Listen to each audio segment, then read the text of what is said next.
Thanks very much, President Earl. Thanks to all of you for the welcome. On behalf of myself and my legislative colleagues and cabinet colleagues that are here, we appreciate the chance to meet with you today. And we're all really looking forward to the bear pit in a couple of days, especially the health minister and Minister Hickey and a few others. I understand that I'm following Pinball Clemens, like a whole bunch of riders before me, unfortunately, that followed him as he headed to the end zone. I understand he had a great talk this morning that I missed and is now off to Saskatchewan. It does look like a great program here for this convention, including, as I understand, a session on, quote, dealing with difficult citizens.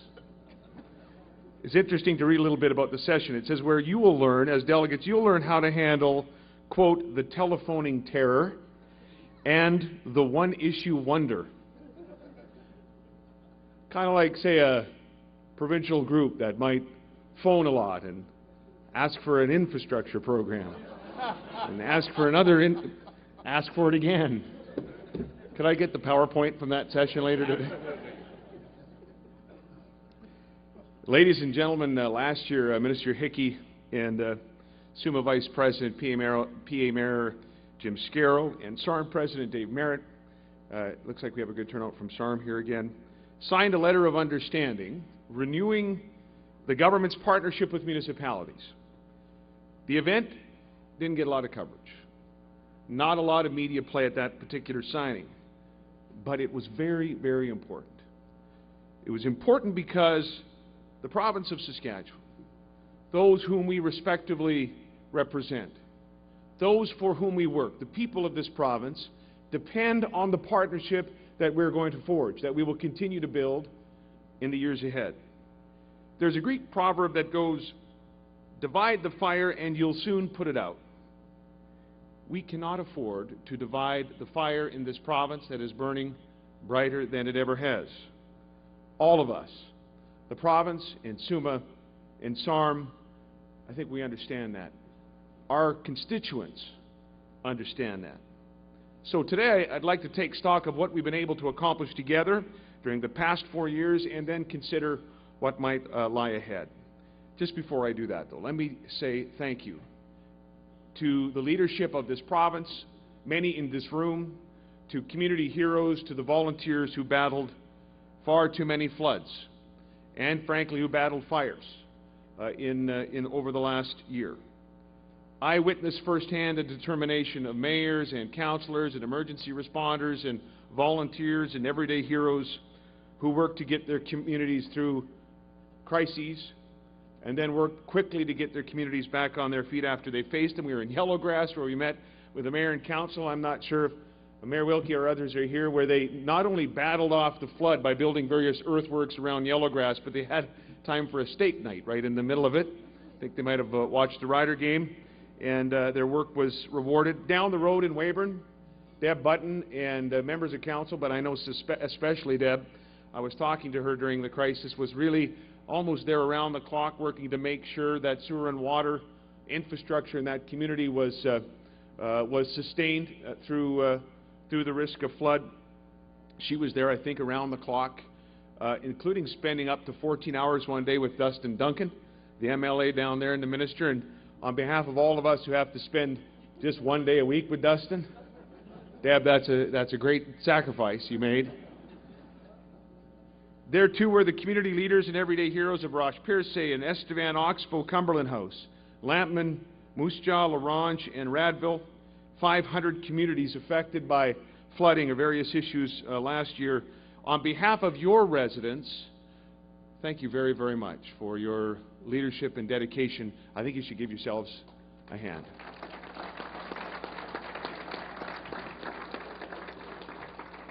Let me also thank the Office of the Fire Commissioner, provincially led by Dwayne McKay and his team, including the young people that form Hot Shots, which is a rapid response team we have within that ministry to go out to areas and help them deal with particular pressure points. They did an amazing job, and ministers were out involved and MLAs were out involved, but the officials of Dwayne's team with respect to flood and fire, again, just went a bit above and beyond, and we want to thank them and acknowledge them for their hard work. As you know, we've made improvements to PDAP over the last 2 years. dating back to the flood in Maple Creek. We know there's probably a little bit more work to be done, and we look forward to hearing from you about that through the next little while and perhaps at the Bear Pit session. And then in the fall, of course, there was an election. And I want to tell you this on behalf, again, of those who have joined me from the legislative building. We were overwhelmed by the result of that election. We were humbled by the result of that election. You will not see from us any complacency whatsoever, now or in the months of years ahead. Our contract was renewed for another 4 years, and we know that the people of this province expect results. Our focus now is to work hard every single day to earn the results of that election, to earn the trust that was reposed in our government on the 7th of November. What can you expect during the next 4 years? Well, the best indicator of future behavior is past behavior. We want to keep Saskatchewan moving forward. The Saskatchewan advantage is real, ladies and gentlemen. You have helped create that Saskatchewan advantage right across this province. Saskatchewan's population has grown by more than 11,000 people in 6 months.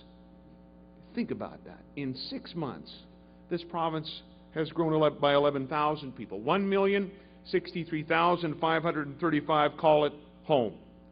Two major banks, RBC and BMO, predict will lead the nation in economic growth this upcoming year. Our unemployment rate is the second lowest in the country at 4.7%, and our average weekly earnings, and this is important, are second highest in the country.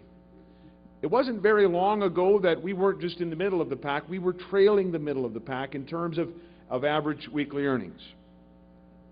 Last year, Saskatchewan had the fastest rate of growth in building permits, urban housing starts, something you folks know a lot about, retail sales, and wholesale trade. I hope that we can agree today that growth is a good thing. Certainly better than the stagnation that this province faced and experienced for so many years. I will say this, hopefully with some clarity on behalf of the government of Saskatchewan. Our North Star reference point will always be a growth agenda.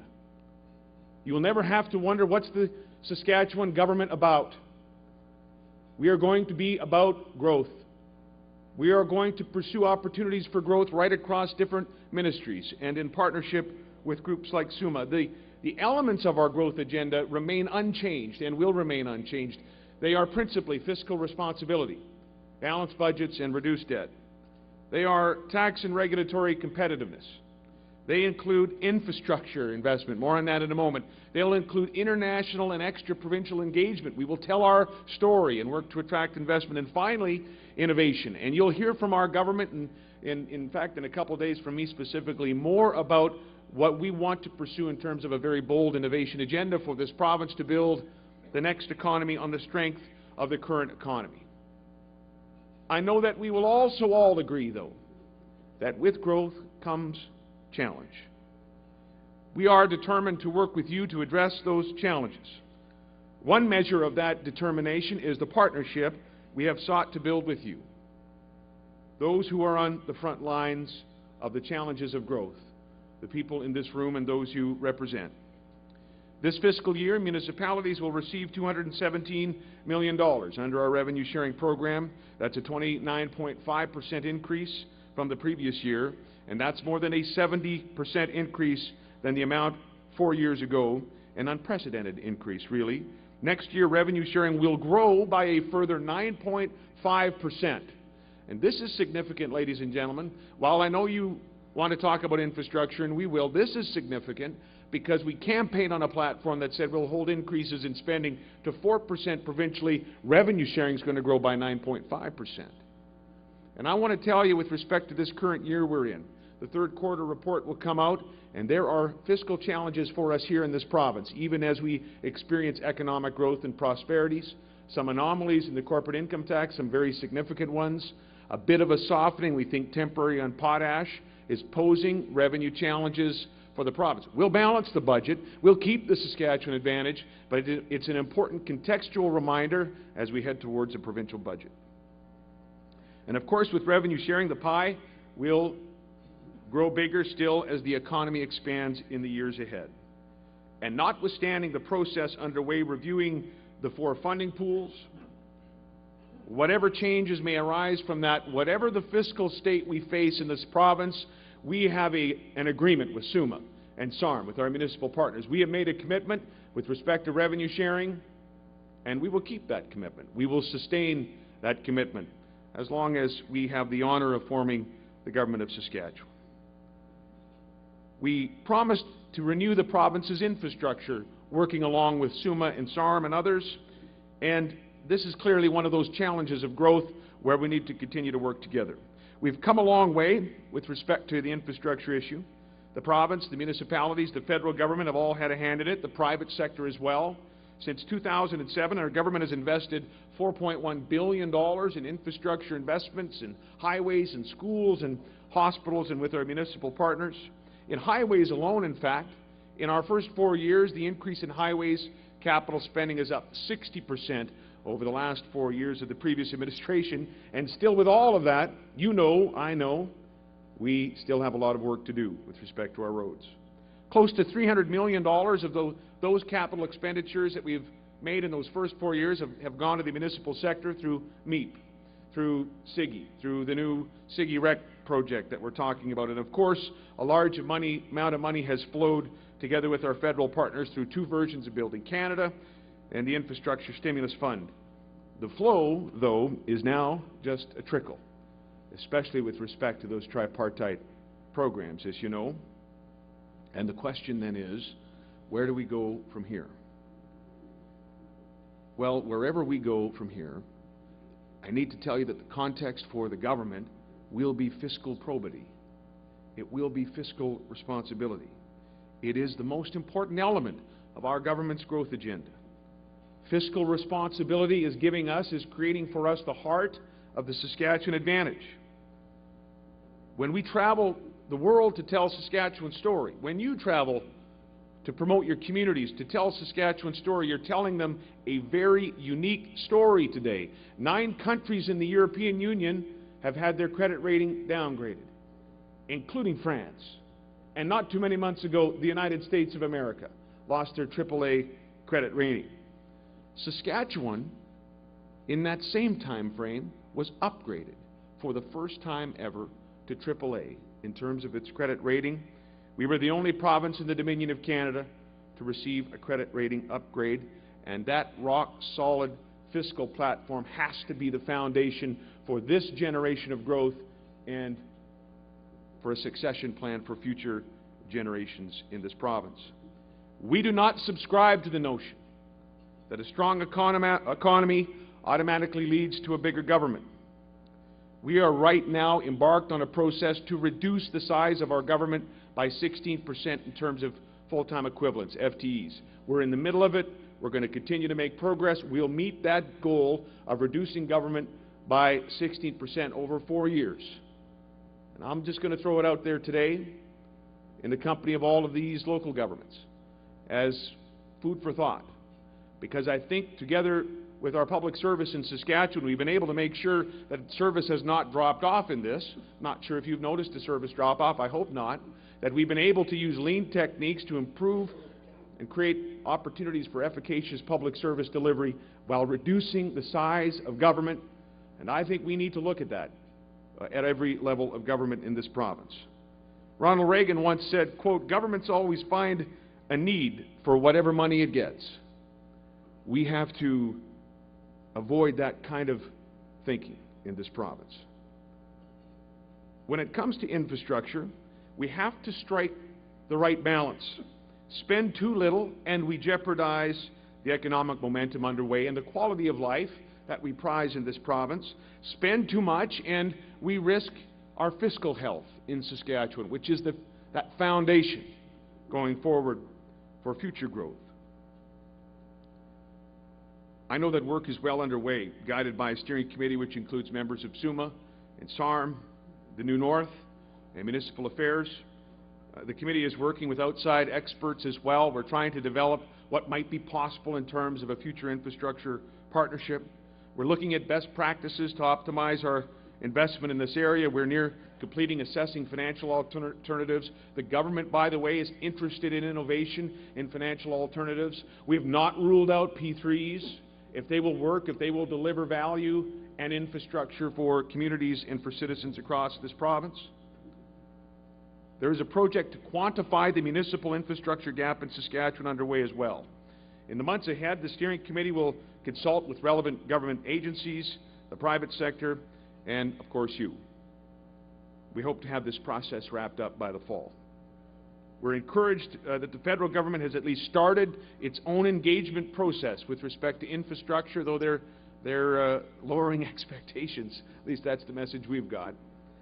Minister Hickey actually will be traveling to Ottawa in the next few days to discuss potential future infrastructure support from the federal government, just as our province has been chairing the provincial territorial initiative with respect to infrastructure in this area. We know it's a challenge. We'll meet it together. Housing is another growth-related challenge and another area where collaboration is required on our parts. Since 2007, our government has built more than 1,400 affordable housing units. Another 485 are under construction. They'll be done by late summer. We've teamed up with the federal government to finance construction and pay for the renovation of existing social housing units in your communities. We've added more than 500 student housing units at the University of Saskatchewan, SIAS, Northwest Regional College in Nortep. And by the way, that's the first student housing in a generation in this province, especially in the city of Saskatoon, and we're looking at opportunities here in the city of Regina with respect to the U of R. We know that the rental market's very tight, so we've increased the provincial rental housing supplement 7 times and indexed rates to reflect conditions in local housing markets. I think that was the first ever in the country. We've limited landlord increases to twice a year and sped up the process time for subdivision applications. That's the past 4 years. In the next 5 years, our government will create more than 4,600 new housing units through the Saskatchewan Advantage Housing Plan. This includes the Head Start on a Home program that is expanding the supply of entry-level housing in Saskatchewan. Already more than $28 million has been committed in 5 communities as a result of the initiation of this program. Another important element of Head Start will be announced right here at this convention in just a few moments. It involves a commitment of up to $10 million by 8 of Saskatchewan's largest credit unions. The money will go to assist with the down payment needed to buy an entry-level home. And I want to thank and congratulate the credit unions for taking a lead role in this effort to address our housing challenge, and to thank also CMHC and Genworth Financial for their participation. In addition to Head Start on a Home, the government is investing $34 million to develop affordable housing in communities with a serious shortage and to rejuvenate government-funded housing in 100 communities. We will continue, of course, to work with NGOs like Habitat for Humanity as well. And we're happy that the market is responding. We'd like it to be even a quicker response than it is. But it is responding. Urban housing starts up 33% in the first 10 months of 2011 on a year-to-year basis. And I want to thank all of you, because municipalities have shown great innovation and leadership on the housing issue. I'll single out Saskatoon, though I know things like this are happening around the province. And I don't do this to embarrass Mayor Atch. Although if you see what he wears golfing, you'll know that he's not easily embarrassed. Since 2008, Saskatoon has invested more than $14 million in affordable housing and broken new ground with its mortgage flexibility support program. And the city has put in place policies to make building affordable housing easier, as other communities have done, things like new zoning districts, a more efficient building permit system, and a land pre-designation and cost reduction program. Some things we can do, each of us, don't necessarily cost a lot of money and can achieve great results.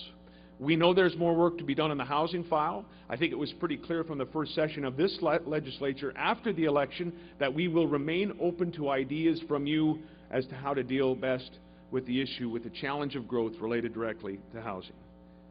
Yes, ladies and gentlemen, we know there are challenges attendant to historic economic growth.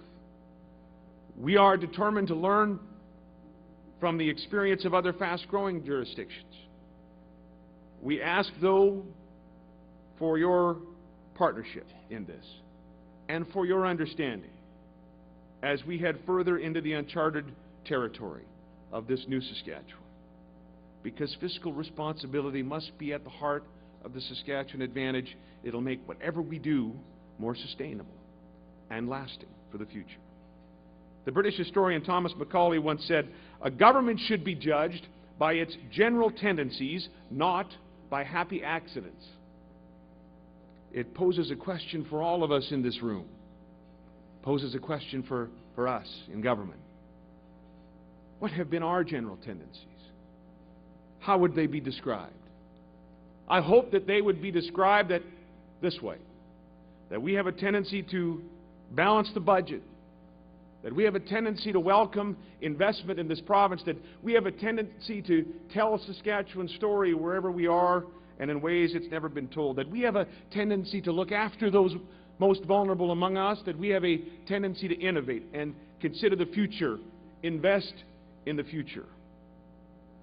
I hope they would say of us, we have a tendency to keep our promises, to put action behind our words.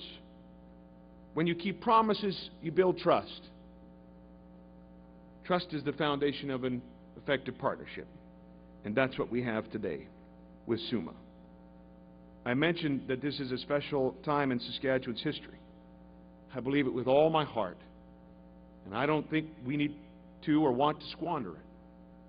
Our happy accident, the almost boundless natural resources with which we're blessed, is propelling our economy forward, but the Saskatchewan advantage goes beyond those natural resources, that resource wealth. Our advantage is you and those you represent. Our advantage is a change in the very psychology of this province of ours, and in the alteration of the perception of this province from within and without Saskatchewan. And that is what must continue, whatever we do. For this continued growth, we are all called to economic and fiscal vigilance by those who are yet to be born, that will call this place home, for those who will come to this province of ours and you from other provincial jurisdictions and from distant shores. Because even today, there are voices whispering for the good old days, when we did not have these challenges of growth. They must not prevail.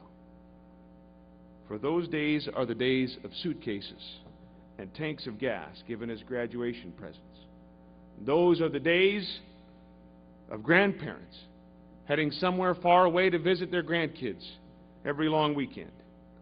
We must meet the challenges of growth, including infrastructure demands you have, so that we will never go back. Saskatchewan writer Gail Bowen noted that one question often comes up in interviews in this province, used to come up in interviews in this province, quote, "If you're so good, why are you still in Saskatchewan?" End quote. You know, Mr. President, I don't think that question comes up in interviews anymore. Not because of what the government has done, but because of what the women and men in this room have done and all those you represent. Because now this province is the place to be. It is a place to invest. It is a place to create. It is a place to innovate. It is a place to partner and to build. And I think the day is here now when the question is rather, if you're so good, why haven't you moved to Saskatchewan yet? May God bless our province.